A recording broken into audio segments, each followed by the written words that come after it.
Hi guys, this is TrojanNemo again. Today we're going to be covering Magma C3.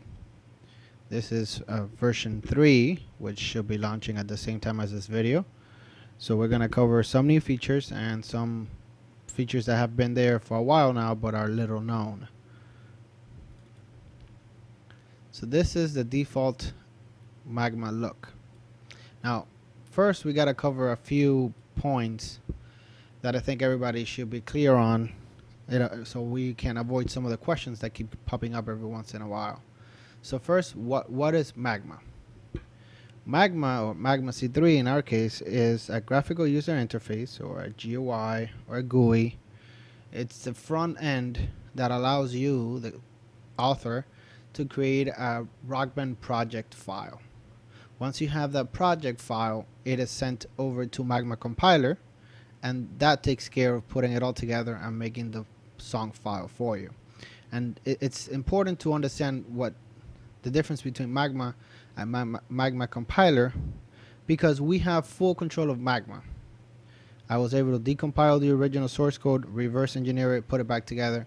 So now we have had, for over a year now, the original source code, and we've made all these improvements, and we've literally have made the ability to make a better quality file than what Harmonix provided the Rock Band Network authors with these changes that we've made. However, for Magma compiler, it is created in a different language and we can't decompile it. So all the few changes that we have managed to make were dirty hacking, using assembly language, using IDA. It's dirty, and it's very limited in what we could do. So whenever you see something that's like, why is this way? I wish it didn't have to be that way. Why do we have to do it this way? Think it's most likely because it's Magma compiler that requires it, and we just have to work with it. That being said, our version of Magma compiler C3, does have a lot of features already, which is, we can have pro guitar, pro bass. You can go over 10 minutes. So a lot of things have already been hacked away, but there's still a lot that we just can't get around. You are able to choose which compiler you want to use. You can still use the original Magma compiler for some reason you want that. I will show you how to do that in a little bit. For now, I will hope that you're using Magma C3 and Magma compiler C3. So let's get started. Now the first thing I'm going to do is change the skin. This is the default skin. Fine, if you like it, that's good for you. I don't. I think it's too dark. So we come here, skins, C for colorful. And this is the one I use. So from now on, we're going to be using this skin. Know that you can come back here, skins, change it. It's perfectly fine. You can use whichever one you prefer. So let's start with the basics. Master.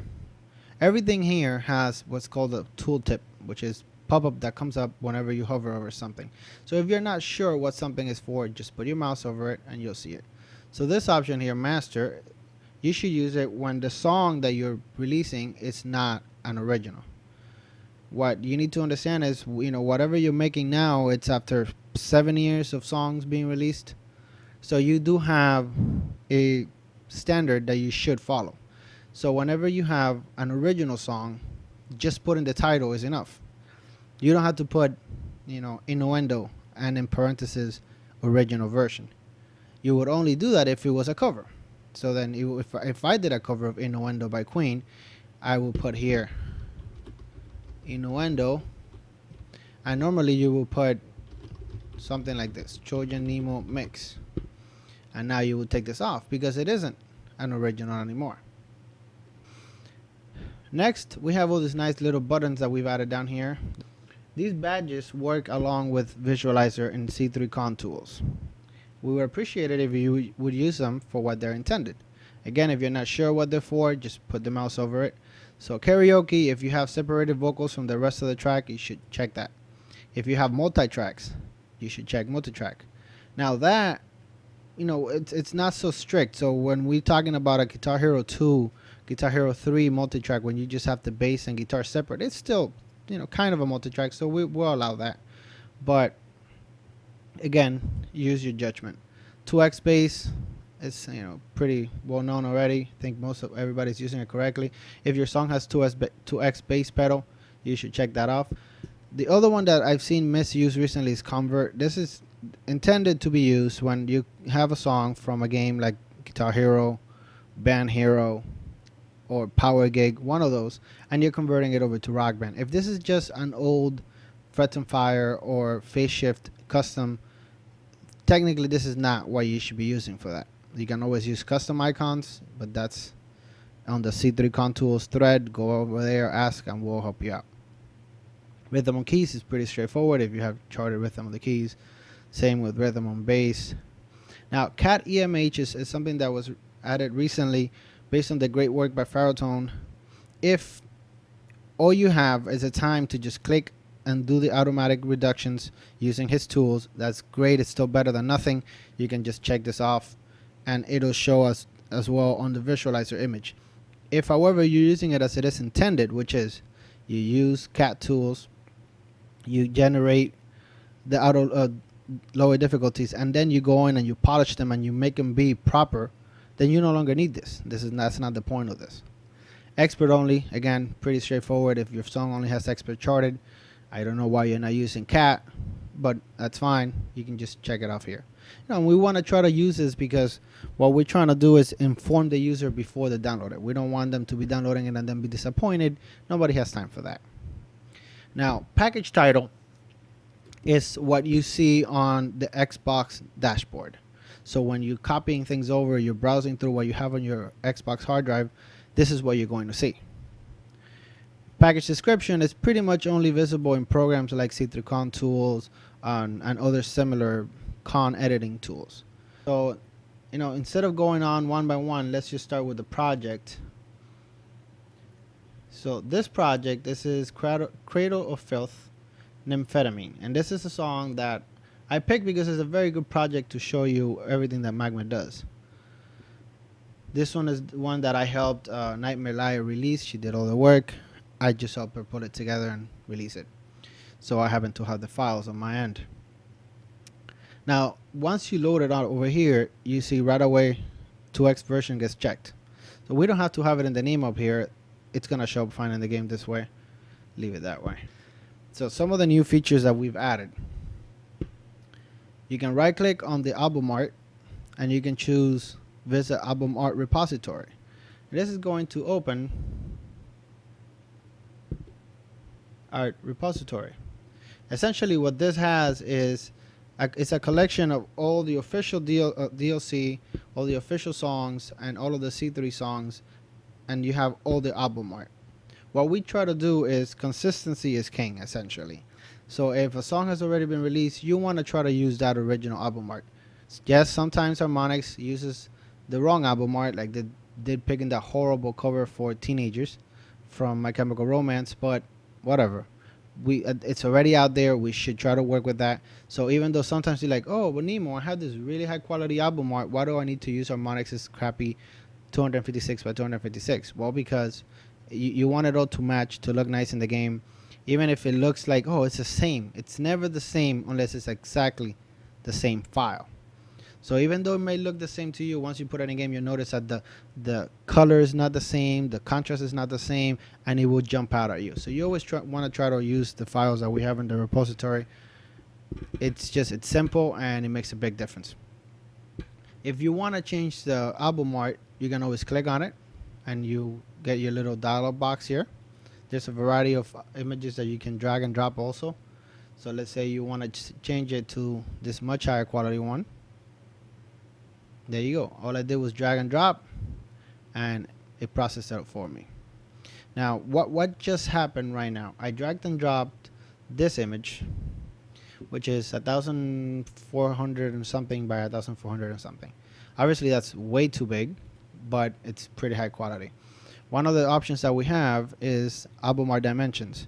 By default now it's going to be a 512 by 512, and it's also in a higher quality setting than before. So our default album art is already higher quality than what Harmonix was using.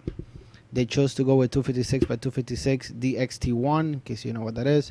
We're using DXT5 and it's 512 by 512. So it's twice the quality and twice the resolution. I think that's the right math. I'm not sure. In any case, once you drag and drop the image, and this is one of the new features, now before it would always make a bitmap image for you. As you can tell here, it's still just keeping the JPEG. It's still going straight to this JPEG over here, but now you also have, I hope you can see my mouse, my cursor, there's a PNG Xbox image that I just created.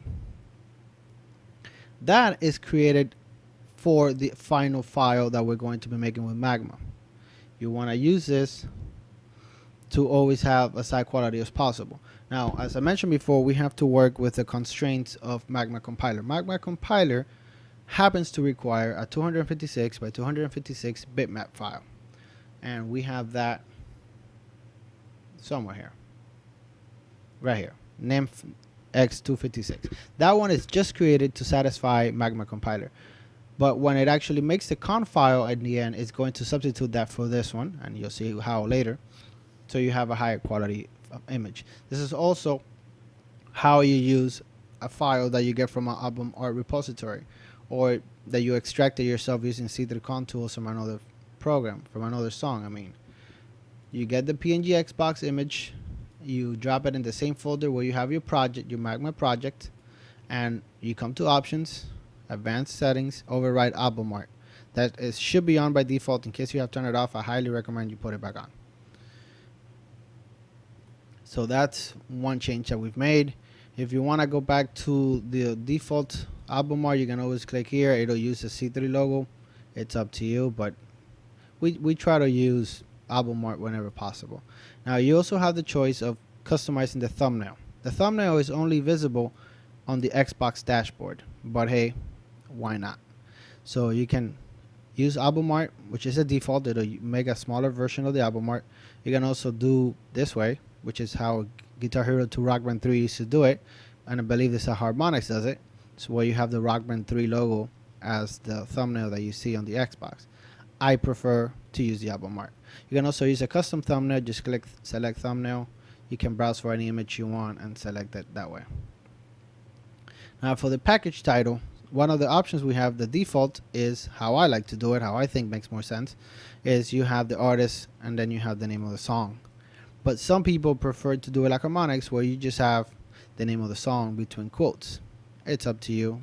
Very simple to change by clicking here. Now, if at any point you think you're stuck, you don't know what to do, you want to go to our thread, I just wanted to point out, you can click on the Magma up here, and it'll take you straight onto the Magma thread. Here we go. And you can ask us any questions there. I always try to help, and there's a lot of others there that can be very helpful as well. Also, if you want to go straight to our website, you can click on the C3 down here. Bam, straight to our website. Visit us. Give some props to PK Sage for all his hard work on keeping the blog going every week. Takes a lot of work. Thank you. Okay. Now, authors here should be the people who have worked on the song. So, I mean, my name is just on here because for technical reasons, we wanted my name to be there. I barely did any work on this song. But let's say that this was just my song, and we take this off. Now, if every time I'm going to be entering my name, every time I'm making a new song, why not have the programs automatically do that for me? Well, to do that, you click on this check mark, and that's it. So now, if every time we start a new project, it's going to have TrojanNemo as a default. So now let's keep moving on. Well, one more thing we need to change to look at here. We have also now one of the new features is you can see real time what your file name is going to be. So your conf file is now going to be nymphetamine. Or you can come up here, append song version to file name. Now it's going to be nymphetamine version and then whatever the version number happens to be.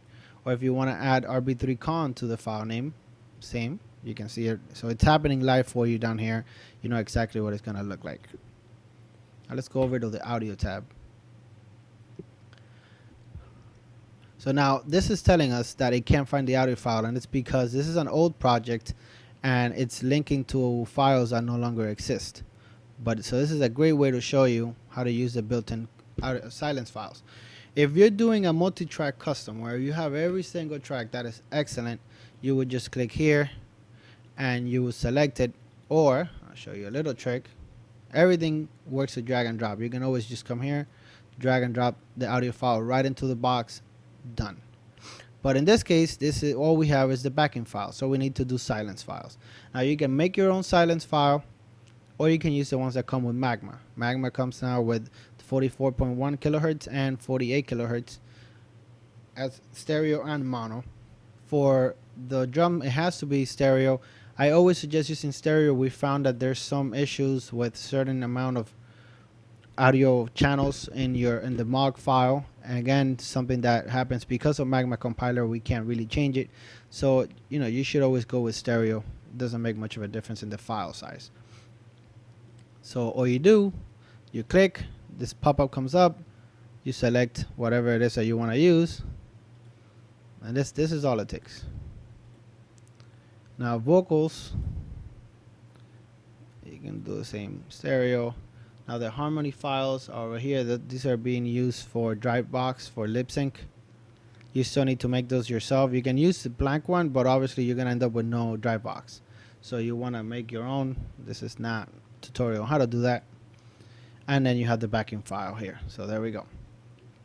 If you happen to have a conversion from, let's say, Band Hero or one of the newer Guitar Heroes where you have a sing-along, you can actually include it here in the crowd. Enable this, drag and drop it here, or select the file, bam, you have crowd sing-alongs, which is something that until very recently nobody has ever been able to do. Start preview is pretty self-explanatory. Now encoding quality, this is something that I guess it takes a little bit of explaining. The default when the original Magma came out, Bar Harmonics, was 3. 3 gives you a very good quality and file size combination. We think that 5, which is our default, is a better way of going. It's just slightly bigger file size, a little bit better audio quality. Unless you're doing some sort of test, you should never really want to go to 10. At 10, it does not do any compression and almost no compression, so you end up with very large files. If you want a good example, Abbey Road Medley, which I did for the Beatles thread, if you use quality 10, you're looking at 250 megabyte file for the audio. If you use 5, it comes out to be about 85 megabytes. So that's a big file size, and it's very little gain, so it's not worth it. As with everything else I give you, it's your choice to use it however you want. Now this on here, the recommended drum mix, is based on the selection of audio that you have, and what if you have it checked to add to MIDI. When you go to build song, it's going to check your drum track in the MIDI file if there is one, and it'll change it for you to match the audio that you have out here. Now obviously you don't have to use it if for some reason you want to force it. Magma compiler is still going to complain, so I mean, this is just here to help you. You should always keep it enabled, but you don't have to. Now game data, this is where all the good stuff happens. So the version is it basically tells you which compilation this is. So we've already done 3, so if we compile now, this will be version 4. And it's good to have this because that way you can tell apart the old version from a new version. And if you're ever trying to tell somebody, hey, I found a bug, it can tell you, well, which version were you on? Maybe it's already been fixed. By default, every time you click build song and it builds it correctly, it's going to increase the version by 1. You can also disable that by coming here, increase song version. You disable that, and now the version doesn't increase. This was requested by a friend, so it's there. I still think you should have it increase, because even if it's a small change, it's good to have different versions. Now let's start going through some of the other features we have. One of the new additions is the solos section down here. This is found by Addy Mildyke. As always, he's very helpful, very good at finding new things to add. This tells the game, Rock Band 3, whether this song has a solo. Now obviously when you're playing the song, it already knows if there's a solo or not because it pops it up and you can play it. But when it's on the metadata, you are able to use that to play the goals that the game has. So if you mark it as having drums solo and you're trying to play the do 5 songs on drum solo or whatever goal, this is going to be one of the choices. Now this is something that has never been done with customs before, so thanks to him we have this new option. If you happen to have Pro Guitar, Pro Bass, You have to select it up here, and you're able to change the tuning. If you need help with the tuning, click on the little help button here. All of these are done with the help of very helpful people. I got Pikmin Guts, Addy Milk Dyke, Orange Harrison. If you have questions, check these before you come asking, because they're probably going to answer your questions. Now, check for tempo map. It's something that we added because sometimes you, and this has happened a lot, I believe, from what I've seen, you click export on Reaper, and if you're new to it, you might not notice that you have to enable that it exports the tempo map. And if you don't, you have a song that now exported with a messed up tempo map because you only have one marker. If you have check for tempo map on, it is going to tell you, hey, I only found one tempo marker, or hey, I didn't find any tempo markers. Are you sure that's correct? Because typically most songs are going to have changing tempos, so it's helpful. Now you can also disable this here, and it'll disable it for that one song only. Or if you really just know that you know what you're doing and you don't ever want to have that going, you can come down here, advanced settings, never check for tempo map. Now you're gonna get this pop-up that says warning, warning, because it doesn't take anything from the program to have it enabled, so you really shouldn't disable it permanently. So it's just telling you, hey, you really shouldn't do this, but if you want to, fine, you can do that. I'm gonna leave it on because I don't trust myself enough, so we have that option. Now if you click on this little checkbox up here, you get the fancy to-do list. Now these are the default to-do items that when I first started working on this feature was recommended by the authors. If you can actually customize this. So for example, I have verify the accuracy of all metadata. To me, that's very important. So I have that one as number one. If you don't like it, you can come here, delete it. You can also modify it. Once you have it however you want, you can come here, click on the little disk, and save current list as template, and that'll be your list that is going to be used going forward. Or you can have multiple templates, and you can just click load existing template. I only have the one, so this is it. The point of this, the way it is, it helps you to see everything that you should do before you compile a song. But right now, let's say I didn't even look at that metadata. It doesn't know that I haven't done it, so you can still go through with it. So if you want to make sure that you have to actually do it, you select the one that you're looking at, you click on the exclamation mark to mark it as required, and now let's say I try to build the song. It's gonna tell me, hey, the following to-do item is important but it's not completed. So now that makes you make sure that, hey, whoa, did I actually do this? Yes. You can go ahead and click mark it as completed, and now it'll let you actually compile the song. So this is, I mean, when I was adding it, I thought this is gonna be great. I ended up not using it too much, but I still think it's very helpful, especially if you're just starting out. There's a lot of mistakes that people make. You can put them on here, make sure that you get the flow going before you can actually just disable this altogether. If you always want Magma to open like this, you can come to options, and where is that? Open to-do list by default, and now when you open the program, it'll be open for you, or you can just take it off and it'll open this way. So that's all there is to that. Now let's take a look at some of the many options we have.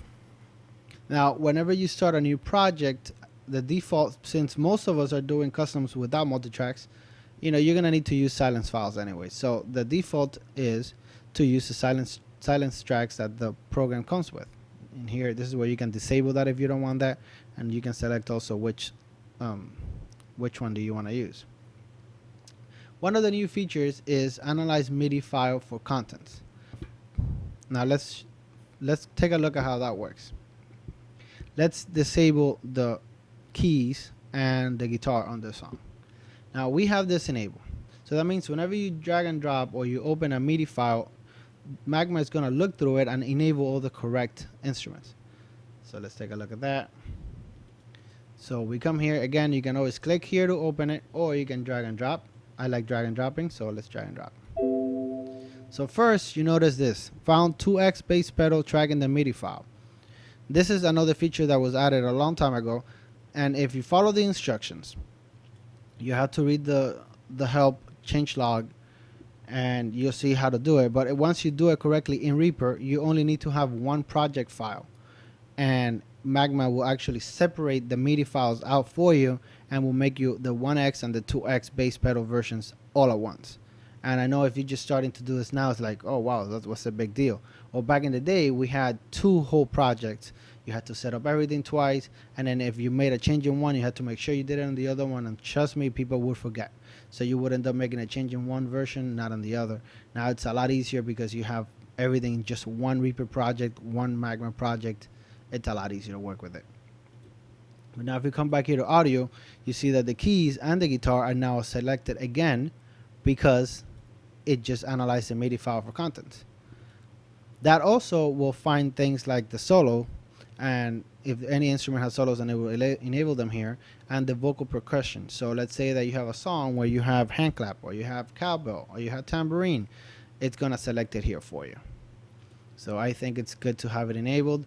Sometimes you may not want to for whatever testing purposes. You can just disable it, add the MIDI again, and it won't do it. Append song version to song IDs is highly recommended that you use it. Essentially what it does is it distinguishes in game based on the song ID one version from the other, and this is excellent because in the past, if you will have to constantly be renaming the song, the name of the actual file, to have a different song ID. Now that's not necessary. Same with the song version to the file name. It just helps you distinguish it when you're looking at the file name. It's not a big deal. We've already covered this. RB3Con, adding that to the file name is just kind of a courtesy. These are extensionless files, so whenever you'll see a lot of people that just found our customs and like, oh, this is great, but I'm trying to add a .rb3con file, and that's wrong. These are extensionless files, and the only reason we had the underscore rb3con is to kind of give you an idea that this one particular extensionless file happens to be a song file. It's not necessary, but the convention we have is to use it. It's up to you. Now, keep songs ETA file and keep extracted files folder are used if you're doing more advanced uses of the program. When it goes from RBA to con, it has to extract everything from the RBA file. It creates a con file, and normally it will delete everything that it extracted. You can select this if you want to keep it for whatever reason. Encoding is horrible. I've said it in the other video. I hate encoding. If you're doing special characters, you might want to use UTF-8 encoding. ANSI tends to work well for the most part. You should leave that as default. If you're seeing problems, try UTF-8. If not, then ask on the forums. We'll try to help you. It's a mess. Now, toast notifications, I added it very early on. I particularly am annoyed by them, so I have them disabled. But every time you check something, you get a little pop-up that tells you, hey, this was enabled. Hey, that was enabled. So some people like it. Even though I liked doing it, I hate them now, so I just take them out. Now, advanced settings. This is where the good stuff happens. So, I know some people have their projects in very particular ways. I strongly suggest my way. And not just because I'm me, but because I try to do things in a very organized way. So, you want to have names that make sense for your project files, and you want to have all your files contained within that project folder. So in my case, I have Cradle of Filth and Amphetamine, and in here I have all kinds of album art files and stuff. So let's get rid of all of these that were old ones. We're only gonna leave these. Now, you have a PNG Xbox file here, and technically you should always have one because of the new features, but back then and even now, you put them on here, and it's gonna become an override album art. And essentially, if you have this checked, when you go to build the song, it's going to look in this folder where the actual Rock Band project file is, and if it finds one or more PNG Xbox files and it sees that this is checked, it's gonna give you a little pop-up. This is a new feature, and it's gonna say, hey, I found more than one. Take a look at them. Which one do you want to use? If you don't pick anything, it'll do it by default as it used to in the past, but it'll still now give you the choice of picking, and I'm going to show you how that works in a little bit. So you can actually see real time which one you're picking. You can pick it and it'll use it. The same goes for the audio file. The same goes for the animations file. If let's say that you're rebuilding a song, you're fixing some things, but you don't really, you don't have the access to the lip sync file, and you know you don't want to lose the lip sync because the song has some issues, but the lip sync is good, you can override animations file, put the Milo file in this folder, and it'll end up, again, as always, it's going to replace it in the final song, in the final file. And in that kind of situation, you will come here to the harmony dry vocals. You can even use a blank dry box because it doesn't matter. The final one is going to use that one that you already have made. The same goes for the audio file and the MIDI file. Now, because obviously we have to have a MIDI file as part of a project, it works a little different with override MIDI files. They need to be named override.mid. And this is useful for a few reasons. One of them being sometimes Magma compiler is not going to let a song go through. You know, you're trying to do some things with the Pro Guitar, and sometimes it's difficult to get like the animations correct. So you can disable it, or you can just fudge it for the one that's going to go through here. Leave it as you intended to have it on the override one. Export it here. Now you compile, and it's going to compile using the one that you fudged to work with Magma compiler, but then the final song is going to end up with the override. And like that, you can imagine you can get around all the rules that way, but you should use that, you know, carefully. Another feature that you have, we already touched on, is the album art. 512 by 512 is more than enough. I mean, like I said, the original is 256 by 256, and it was even lower quality than we're using. So 512 with that current quality is more than enough. It's higher resolution and higher quality the harmonics uses. If you want to experiment, you can go to 1024 or 2048. I know at least Addy Mildeck has played with this. You get very, very big image files. So you're looking at like 5 megabytes for the album art. I mean, I don't know if you want to do that. It's your choice. Encrypt mod file is something that we added for C3 authors a while back, and you know it has its benefits. We strongly believe in using it. It's disabled by default because we don't want to trick authors into using it. If you, for whatever reason, want to have your songs encrypted as we do at C3, you can click here. It'll encrypt the file. Nobody will be able to take a look at that file. Now, we already looked at never check for tempomat before. I don't think you should use that, but you can disable it if you like. Now, when we started the video, I mentioned how Magma compiler was modified with dirty hacking, and trust me when I say it was very dirty. So along the way of enabling the 10+ minute songs and enabling Pro Guitar and all that good stuff that my friend helped me add, we messed up some things.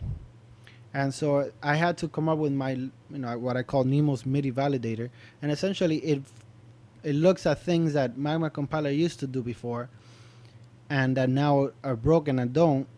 So that's there. It essentially is checking for things that were already being checked on. It doesn't add anything new. But if you still want to bypass that, you'll get through with some problems in your files, and you just want to go through with it even though you know that it shouldn't go through. You can disable my MIDI validator. It's your choice. As with everything else, I don't suggest it.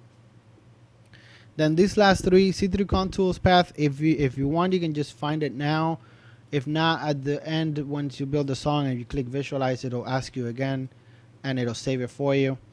Essentially, you're just telling Magma where C3 Contools is installed so it can work with it, as you'll see later. Audacity, again, you can select it now, or if you're importing, as I'm going to show you in a little bit, it'll also do it for you. Now, as I said, Magma Compiler C3 has been dirty hacked, and it's got a few issues. If you need to use, and if you're if you're confident that using the original compiler it will go through, you're more than welcome to copy and paste it over to your Magma folder. As you see, this is called Magma Compiler C3. So if you copy the original one, there's not going to be a file conflict, and you can just come here, change compiler, and as it tells you advanced use only, you should not be messing with this, but it's there. You can select it. Obviously, I don't even have mine here yet, and that's it. So those are pretty much all the options we have. So why don't we actually try to compile something and see what happens. So first, let's do something. I got my tools here. This is X Japan Jade, done by Addy Mildeck. I want to get that album art, so we're gonna extract it here. Bam. Let's close that. So as you just saw, I just drag and dropped the whole project over to Magma. It opens it. You can always come file, open. You can always do that, but drag and drop, man. Drag and drop. I always like it. So now, as you can tell here in my project folder, we have Jade, that png.xbox, and Nymph. So this is the one that we have right now for the project. But now you see there's two. So as I mentioned, when you try to compile, it's going to ask you, hey, which one do you want to use? So let's give this a try. So it's telling you found 2x bass pedal, both versions were built at once, and thank you very much. So this is going. At this point, all of this is being done by Magma compiler. If you read through the text here, you'll see that it gets sent to Magma compiler, and now we're just waiting. It takes a little bit. I'm gonna be cutting this so you guys don't have to actually wait while watching me. So now it's encoding the audio, and we're soon gonna be getting to the part where it looks for the album art, and it's going to prompt me, hey, which album art file do you want to use? Okay, so it's telling us here, found multiple override PNG Xbox files. So which one do you want to use? First, take a look at this counter here. If I didn't touch anything, it would eventually just pick the default and it will go with it. The first one it finds, actually. So, but now we can actually pick the one we want. This is brand new feature. It tells you the file size, the dimensions, and obviously you can preview it on the right hand side. So let's say obviously I want to use this one, use selected file. Now if it also will prompt you like this for the audio files, and it'll tell you whether it's encrypted or not, the file size, and it also do it for the Milo files, the lip sync files, and it also will tell you the file size. So this is, I think it's helpful. It's a new feature. Let me know if you like it. There you go. So what just happened is it finished building the 1x version, and right away now it's building the 2x version. So as you can tell, it's helpful, and it saves you the time of having to go through and do both manually. Again, you get the same prompt. Bam. That's it. How long does that take? And now you got two options here. Visualize, obviously we'll send it to the visualizer, so let's click on that. Now this only happens the first time. Since this is a test project, I haven't set it up yet, so it doesn't know where I have C3 Con tools installed. Okay. So we go to tools, C3 Con tools, C3 Con tools. There we go. And there you have it. You can also just send it directly to the tools, and now you see it didn't prompt me for it because it already knows where it is. And here we go. That's it. You've successfully compiled the song. Now let's take a look at another feature that I personally have used a lot, and I don't think enough people know about it. So let's say you have a con file, a song that somebody did. In this case, I have X Japan Jade by Adi Mildyke. And I chose this file because it's a very good example of pushing the project to the limit. It uses virtually everything that you can modify, and it does it well. So let's use that one. So let's say you wanted to modify for whatever reason. You know, back in the day, you will have to open that in the Fluffy or something similar. You would extract everything, then you will have to start a new project by hand and start filling all the information in, making sure you copy pasted everything correctly. But you know, we don't have the time for that, and I've made it super easy for you. All you do is you drag and drop the con file into Magma, and it's going to tell you, hey, that seems to be a con file. Do you want to import the con? Click yes, and bam, it is all filled out. Album art is here, song name is here, even the author name is here. Everything is done for you. Now you get this little prompt that says, hey, I extracted everything went fine. Now we are at the step where we have the audio file. Do you want to open it in Audacity so you can separate it out? And you can click yes, you can click no. If you already have Audacity installed, it should find it for you. If it's in some weird folder, it will ask you to find it. But obviously you're gonna have one problem, which I know this file will have because I already tested it before doing the video, and that is Audacity can't open our encrypted files. So in this case, it's asking me if I want to do it. When I click yes, it's gonna tell me, hey, that file is encrypted. Sorry, can't do it, and it'll end there. Now, when we did this importing, in the same folder that the original file is, you're gonna get this created, which is the name of the song, project, and this is all the files that were in your project. Okay, so you still have the original Milo file in case you want to keep it. Here's the Mog file. If it wasn't encrypted, you could take this, you can separate it out. Obviously in this case you can't do that. You will have to either get it from the original author, or you can put your own files into Magma, but everything else is done for you. So you have the original album art, you have all the information, all the instruments are where they originally are still here, the preview is still there, everything is still there. Now this is where it gets interesting. As I said, this one pushes it to the limit. So even before we had added this feature for the solos, Addy had already done it. So as you can tell now, you got guitar and vocal percussion enabled, and you can see it's tambourine. So that means if you're trying to do goals, you're going to be able to use this song for goals with guitar or vocal percussion. I had mentioned earlier, if you have Pro Bass or Pro Guitar added, that you can then customize the tuning. As you can see here, it's all -2. I don't know anything about Pro, so I don't know what that means, but I know that, hey, we have the tuning added here. So essentially all that you have to do at this point is get the audio file. If you know that you're going to be using the original audio file because you're not going to modify it in any way, you can actually come in here and just drag and drop any audio file you want, do blank dry box, come to options, override audio file, override Milo file, which is already enabled, and you can actually compile this with whatever audio you want, and then in the end it's going to end up with this Mog file, with this audio, with this Milo file, and with this album art file. I mean, can't get any simpler than that. Now, like I said, I drag and dropped the song onto Magma. You can always come import conf file, import PNG Xbox file. You can even import a song's DTA file, and essentially it'll read all the metadata, it'll enable everything for you. Bam, real quick. Now, the other feature we have on here is the MIDI tester. Now, you can always open Magma, click on test, and essentially what it does is it opens it and it'll test it for you right away. But let's say you like to test a lot and you don't want to have to be opening Magma every time. So what you can do, make a shortcut. So now you have a Magma shortcut. You come here, properties, and at the target you add MIDI tester, dash MIDI tester. Apply, okay. Now it goes straight to MIDI tester. So again, you can drag and drop, or you can click open MIDI. Let's test Addy Milk Dice MIDI file, see how it is. According to MIDI tester, this MIDI file is in excellent condition. No doubt there, Addy Milk Dice does a great job. But you can take a quick look at what it does do. It reads through it. It finds all the different instruments that are present. It tells you.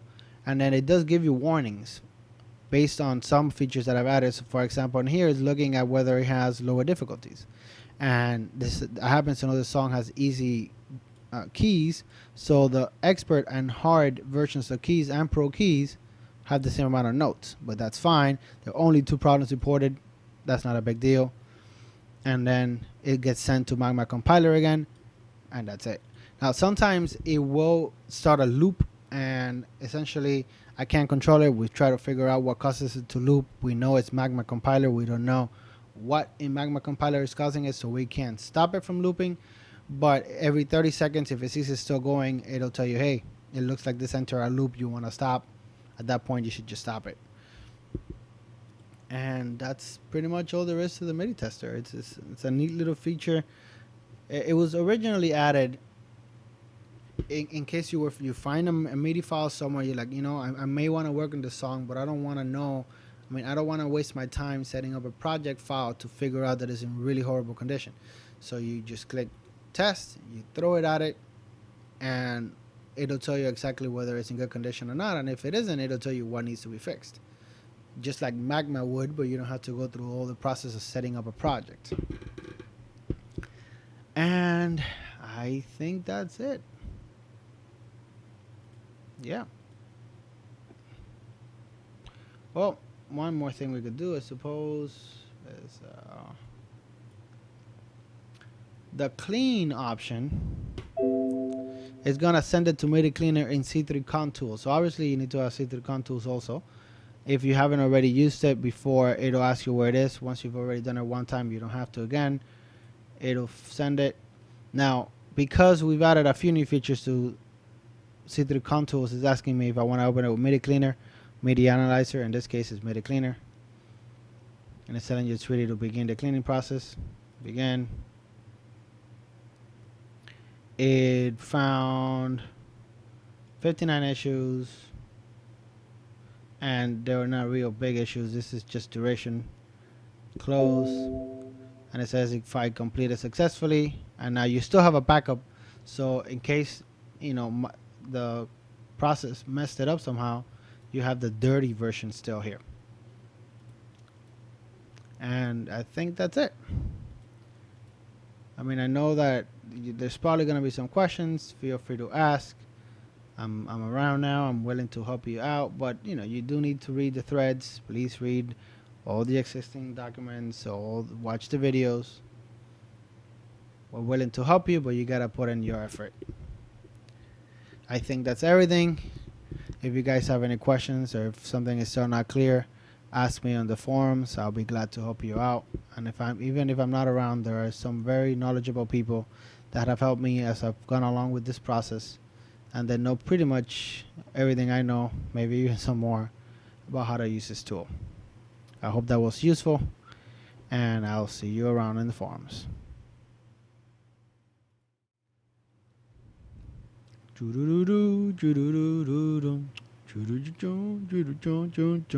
That's all.